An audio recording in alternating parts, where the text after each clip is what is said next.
Welcome back to the series looking at questions on the Foundational Catholic Theology paper which may cause students a little bit of struggle and a little bit of stress within the exam. We're now on to the final question, or what would be the final question on this potential exam paper. Suffering makes us better people. Discuss. Consider 2 points of view. Now, as with all evaluation questions, it's the first thing that you've got to do is decode exactly what the exam board is looking for and what kind of question and what kind of response they want.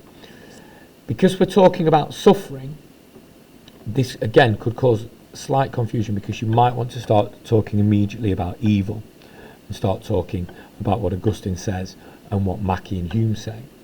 But because it's asking about suffering, we need to be really clear straight from the get-go that that's where our focus needs to be.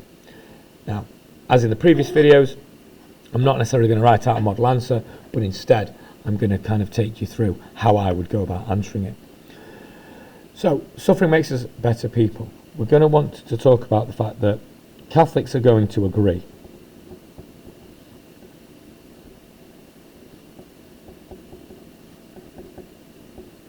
And Catholics are going to agree with this for two major reasons. The first one, firstly,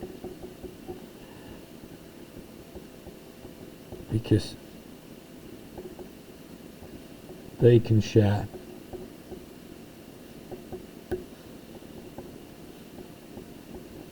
in the suffering of Christ.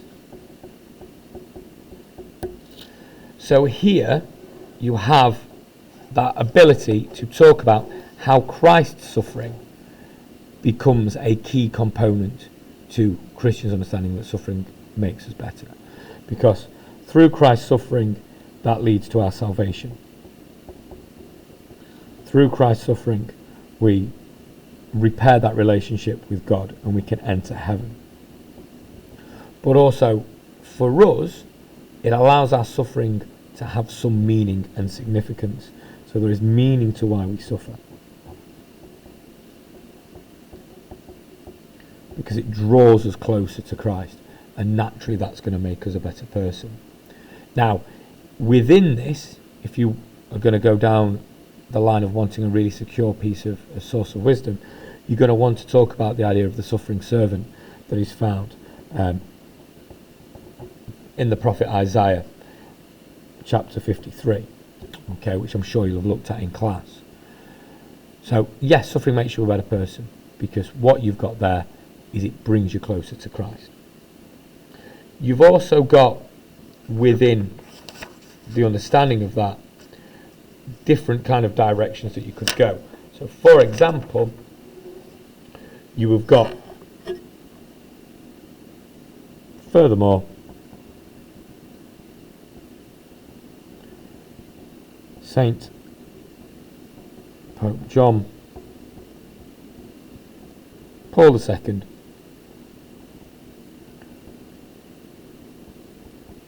in Salvici Dolores explains that concept of suffering being a good thing. That it brings us together, that we can essentially offer our suffering to God. That it becomes a form of prayer.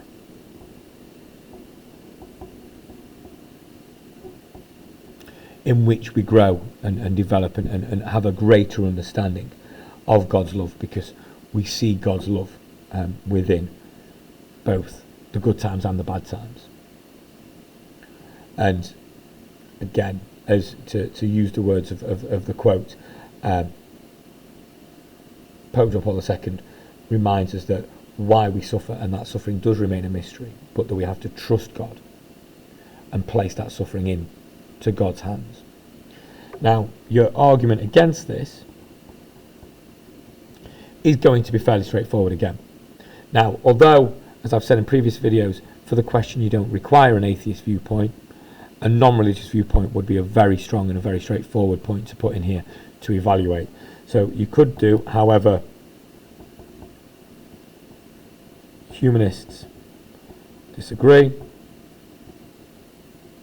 And you could talk there quite easily that suffering is indeed pointless. Suffering doesn't make you a better person. You've also got, within that kind of humanist, atheist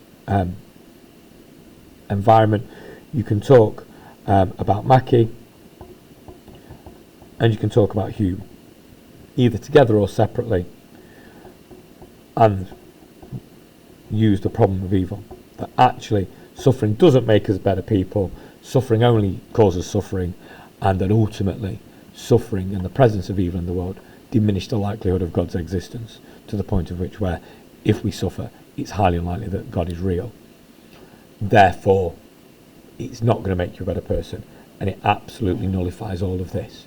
Because if Pope John Paul II is saying, well, you can offer your suffering to God, it's a form of prayer, it's a mystery in which we are able to glimpse an understanding of God's love.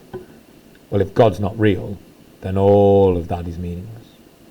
Yeah, and then if in that top paragraph, if our suffering unites us with Christ, if Christ isn't real, then all of that is meaningless and pointless. And again, if you were to write this out fully and you were to look at what it would look like, you would see very clearly that your Catholic paragraphs are generally going to be more, are going to be longer, are going to have more significant teachings in them. And unless you are going down the Mackey-Hume route, this final paragraph is going to be fairly light on sources of wisdom. And as I've said in previous videos, that is to be expected, because we have spent a significant greater amount of time understanding the Catholic arguments when compared to the non-Catholic or to the non-religious. So if you found this video helpful, please like and subscribe, and best of luck with your exam preparation.